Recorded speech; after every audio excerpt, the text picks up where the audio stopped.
على البنان والشعب يفرح كي نقصروا في البنان ولينا قرودة ولينا قرود قرد نفرحوا بالبنان. هل سعر البنان مرتفع في السوق العالمية؟ لا، مادام نوزعوا في الملايين الأوروهات وملايين الدولارات لدول إفريقية، لماذا نحرم الشعب الجزائري من أكل البنان؟ لماذا؟ نحب نفهم.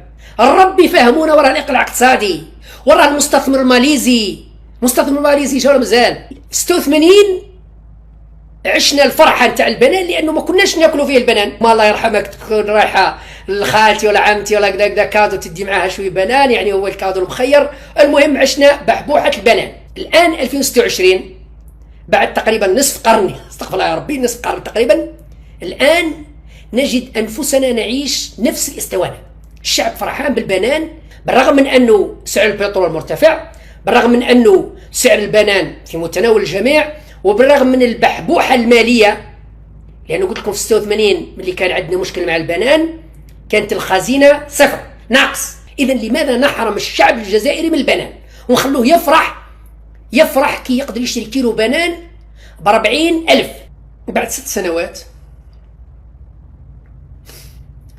سنوات ما زلنا نتكلم على البنان والشعب يفرح كي نقصروا في البنان ولينا قرودة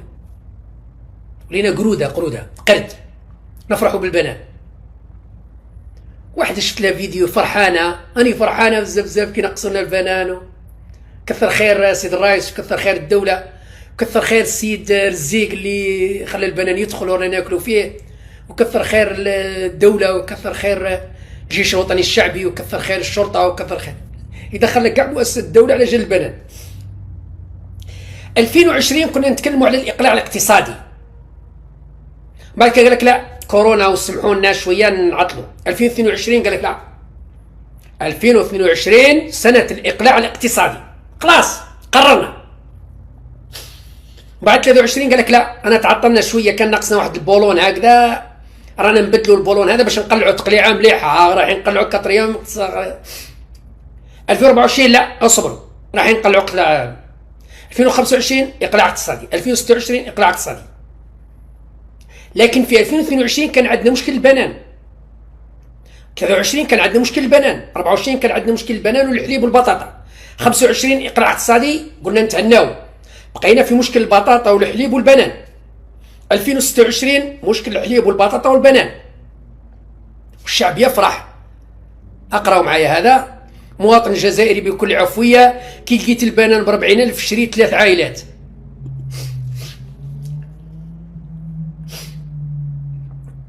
كي لقيت البنان ب40,000 فرحان شريت 3 عائلات كادو، ندير انا جبت لكم بنان. تسمى ولات كي تدي كادو 2 كيلو تاع بنان ولا 3 كيلو تاع بنان كتشمل فاميلتك عائله ولا نسابك والله راجل. ها شوف الرجاله تسمى ولو يتعاير ولا نساب، انت قاعد ما انت ماكش راجل، ما قدرتش تجيب لنا 2 كيلو بنان. شوف الرجال يجيب لك 2 بنان. تسمى يقيسوا مقدار الرجاله والمعرفه. الله راه عنده معرفه، ما تهضرش معاه، سيد عنده معرفه قراد صحيح، وشني راح جاب لنا 2 كيلو بنان. هذا الامر هذا يذكرني ب 1986. انا عشت 86 طبعا. 85 86 الجزائر كانت تمر بازمه اقتصاديه خانقه ادت الى احداث 88 اللي صارت فيها فوضى ومشاكل. 86 كانت ازمه اقتصاديه عالميه، العالم كله كان يعاني.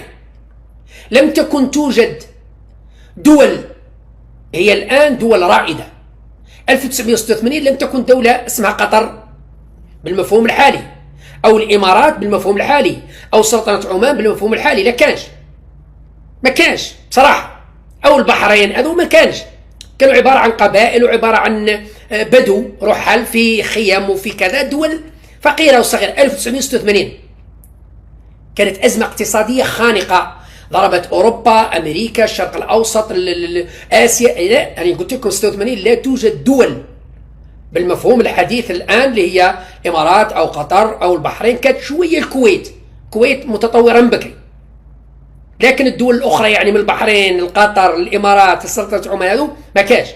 كانت توجد السعوديه بحكم انها منطقه دينيه طبعا، او الكويت لأنهم تأثروا بإيران والعراق. الكويتيين مثقفين من الخمسينات والأربعينات لأنهم على حدود العراق، اللي هم يعني بكل صراحة متأثرين تأثر كبير بالعراقيين في الثقافة وفي الأدب وفي العلم وفي كذا أمور كثيرة. إذن 86 كان العالم كله يعاني من أزمة اقتصادية، وسعر البترول نزل إلى أدنى المستويات، والجزائر دخلت في مديونية عالمية رهيبة. دخلنا في مديونية، ديون وأزمة اقتصادية ومشاكل. والدراهم اللي كانوا عندنا يعني الشحيحة اللي كانت عندنا، المرحوم الشادي بن جديد حطها في مقام الشهيد رياض الفتح، كان يبني فيه، حط ميزانية كبيرة ملايير اللي كانت عندنا. الدراهم اللي لمدناهم في طفرة البترول في الثمانينات 80 حتى ال 85 86، الشحيحة اللي عمرناها بوتفليقة الله يرحمه صرفها في رياض الفتح اللي هو مشروع مليح، يعني ما قالش صرفها في حاجة مليح. مقام الشهيد ورياض الفتح اللي راهو لحد الآن معلم تاريخي ومعلم ثقافي، لكن دراهمنا حطهم في مقام الشهيد. ولا ما عندناش بترول، ما كانش، دخلنا في مديونية. إذن ما كان لا بنان لا وسموه لا القهوة ما كانش، يعني كاين أمور كثيرة اللي نقصت. هذا السبب خلق لنا مشكل كبير سياسي. المشكل الكبير هو أنه اللوبي الفرنسي برئاسة فرانسوا ميتيران أثر على شادلي بن جديد وغراوه بقروض، قالوا نعطوك قروض نحلوا لك المشاكل الاقتصادية وكذا، ولكن بشرط أنك تفتح شوية المجال السياسي وحرية الرأي وكذا وكذا، وتعطي حرية للإسلاميين. وكان مخطط للأسف الشديد، المخطط هذا عنده علاقة بالحرب الأفغانية، لأنهم كانوا حاصلين في العرب الأفغان وش يديروا بهم بعد أفغانستان. إذا لازم يرسلوهم إلى بعض الدول من بينها الجزائر. عدد كبير من العرب الأفغان نرسلوهم الجزائر، أخرين نرسلوهم مصر، أخرين السودان، أخرين سوريا. المهم الجزائر كانت من بين الدول التي شاركت في هذا المخطط عن غير قصد. أنا ما نتهمش الشادلي الله يرحمه جماعته، هذا موضوع آخر أدى إلى أحداث أكتوبر 88 ثم 89 تعديل الدستور ثم 90 ثم الأمور ما جاء بعدها. ولكن في ذاك الوقت كنا في أزمة اقتصادية. النافذة اللي فتحها فرانسوا ميتيران جابت لنا البنان والقهوة والخير والكيوي، وأول مرة نشوفوا الأناناس والكيوي ما كناش نشوفوهم. ولا البنان بالكراطن في سوق فلاح، بالكراطن نروح اشتري كرتونه تاع بنان، نروح اشتري الكيوي، نروح اشتري الاناناس، نروح اشتري واش تحب كاع بحبوحه. كنا عايشين البحبوحه اللي اللوز الكاوكاو البيستاش. المهم درنا قرعنا في ذاك الوقت، درنا قرعنا في سوق فلاح بالبنان والبيستاش. الان راني نتفكر 86 عشنا الفرحه نتاع البنان لانه ما كناش ناكلوا فيه البنان. 86 كان ما عندناش، قبل 86 ما عندناش بنان بالكميات الرهيبه اللي دخلت 86. كان يعني قليل اللي يروح لفرنسا يجيب كيلو زوج كيلو نقسموه حبه تاع بنان يمدوها، هاو جا خالك من والله عمك من فرنسا هاو جاب لنا حبه بنان نقسموها مرسو نذوقوا البنان. لكن في 86 الناس كل فرحانه، يسقوا الصباح بالبنان ويتغداو بالبنان ويتعشوا بالبنان. وواحده ما الله يرحمها تكون رايحه لخالتي ولا عمتي ولا كذا كادو تدي معاها شويه بنان، يعني هو الكادو المخير. المهم عشنا بحبوحه البنان، عام البنان. الان 2026 بعد تقريبا نصف قرن، استغفر الله يا ربي، نصف قرن تقريبا، الان نجد انفسنا نعيش نفس الاسطوانه. الشعب فرحان بالبنان لانه تقطع عليه، لانه مضيق هرمز قطع البنان، واصبح مضيق هرمز هو الازمه الاقتصاديه العالميه، وهو انهيار البترول. وهو ما عندناش، بالرغم من انه سعر البترول مرتفع، بالرغم من انه سعر البنان في متناول الجميع، وبالرغم من البحبوحه الماليه. لانه قلت لكم في 86 ملي كان عندنا مشكل مع البنان كانت الخزينه صفر، ناقص، كانت ناقص، يعني عندنا ماينس، يعني مش عارف انا الدول يسالونا حوالي 18 و 19 مليار دولار ديون خارجيه. الان الحمد لله عندنا بحبوحه، عندنا حوالي 50 و 60 مليار في الخزينه اللي هي نسموها رب التمر، ورانا نمدوا في الزكاة ونمدوا في التاوسة لبعض الدول الإفريقية. هيا والله في خاطر هذا 100 مليون، في خاطر هذا 200 مليون، رانا نمدوا، أنا نوزعوا.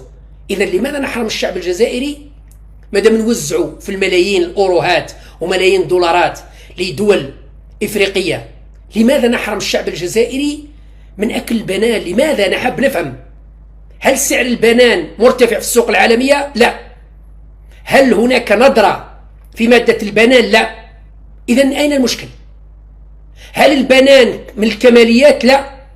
البنان في طعام الإنسان من الأساسيات. نعم، البنان نظرا لفيتامينات اللي فيه ونظرا للفوائد اللي فيه الصحية يعتبر من أساسيات مش من الكماليات. بكري ما كناش نعرفه كان كماليات، الآن أساسيات للأطفال، في الكالسيوم، في كذا في كذا، في أمور كثيرة. إذا لماذا نحرم الشعب الجزائري من البنان ونخلوه يفرح كي يقدر يشتري كيلو بنان